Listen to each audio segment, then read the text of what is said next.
Hello everybody, it's Van Berman here and welcome to a follow-up video to my scan return issue video. I just wanted to really give you the lowdown on what went on with that. So I had a lot more emails back and forth from the first one, and the scan continued not to be particularly helpful with me at all. And so I went down the route of, what did I do? I went on the Trading Standards website for the UK. If you're in America, then, although this isn't a UK company, but you know what I mean. So I went on the Trading Standards website, had a look to see what remedies there were, and discovered that there's a fairly new thing that's come out, which is a, I can't remember if it's an ADR or an ARD, but effectively what happens is the company i.e. Scan, select a independent third-party company that they go to for different disputes, such as like this one. And then that third party acts as sort of like a court, I guess. They look at it from both sides, so they take what I say, they take what Scan says, and then they decide on a solution. But before the solution has been decided, Scan or the company have already agreed to take on whatever decision the third party decides to make. So the third party is totally impartial, but they have an agreement with the company that they will that the company will accept whatever judgment is given. So similar to a court in that respect, I suppose, if you want to look at it that way.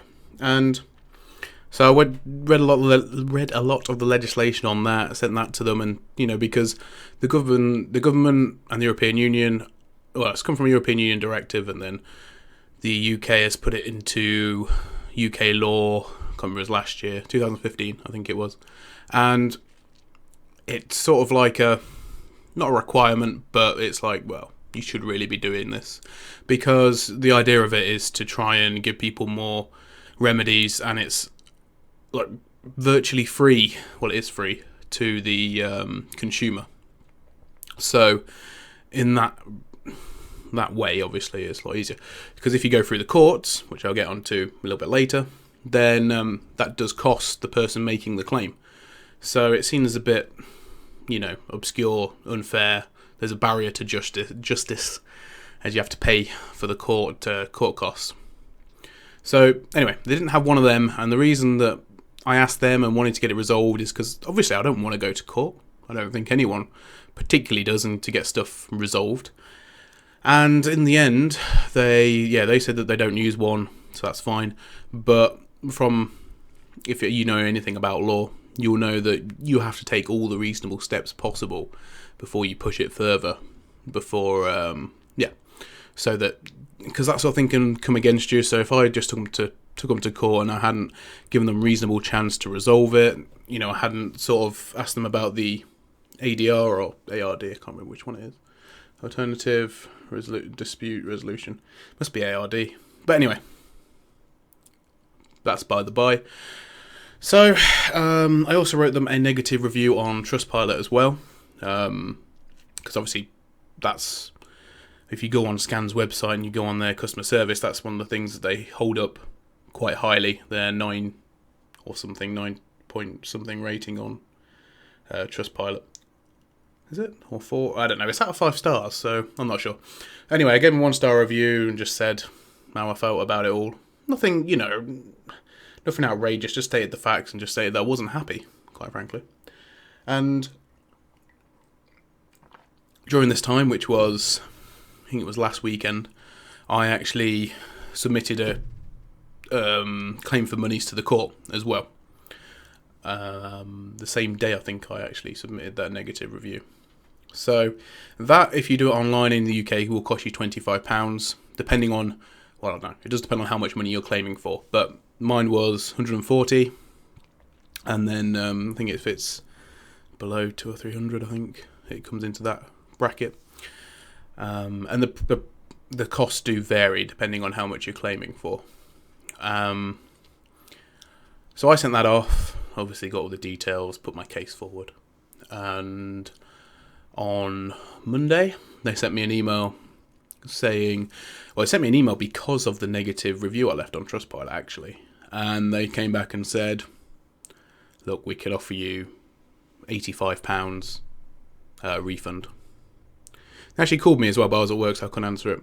And they just explained, that they were going to send it back to the manufacturer, get it fixed, and then they would basically take that off the refund cost and refund that back to me. I don't really know where they got £85 from, but I've not got the exact figures. I got the emails, which I was going to put in the video, but let's.